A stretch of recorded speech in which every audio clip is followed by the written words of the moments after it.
Welcome to Smart Remarks, where a robot may one day take my job, but only if they can program the robot to be outraged!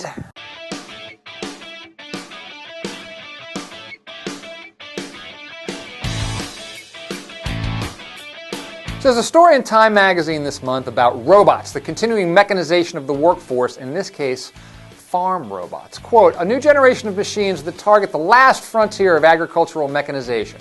Fruits and vegetables destined for the fresh market, not processing, which have thus far resisted mechanization because they're sensitive to bruising. These are jobs that have traditionally required actual human labor, but maybe not so much anymore. And if you think about it, maybe there's your immigration reform right there. If we get rid of a lot of the jobs that immigrants have traditionally done, maybe we don't have as many immigrants. Problem solved, but maybe another problem exacerbated. We are on the cusp of what's been called the end of jobs. There's a number of reasons why unemployment remains so stubbornly high, and even the quote-unquote good news of more people finding jobs isn't really that good because a lot of those jobs pay low wages, are part-time, and offer very little in the way of benefits. Globalization is an obvious reason for a lot of this. It's caused what's known as global wage arbitrage, whereby American workers have to compete with workers from elsewhere who are eager to work for less. But technology is also another huge factor. Even without globalization, the continuing refinement of what a machine can do means there's going to be less and less for human workers to do. And we tell ourselves that education is the answer to this, so we send our kids to school where they rack up all this debt in order to learn these skills. But frankly, what guarantee do they have or do we have that we won't devise a robot that's able to do the task quicker, cheaper, and more easily somewhere down the road?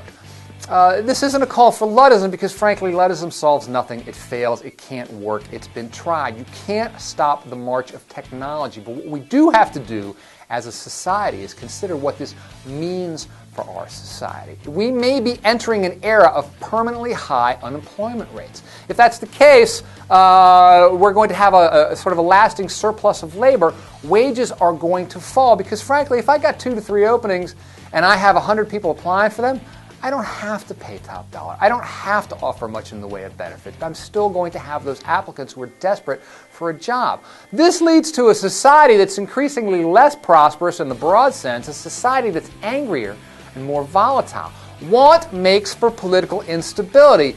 And if you don't think that the people running the show know that, and that has something to do with the NSA and even the militarization of your local police forces, maybe you ought to think about connecting the dots. But what we're also likely to see are movements demanding even more redistribution than we have now, because while conservatives will insist that those who've been permanently aced out of the job market are simply lazy, you cannot have a society that endures the end of jobs without providing some means for those who are permanently aced out of the job market to support themselves.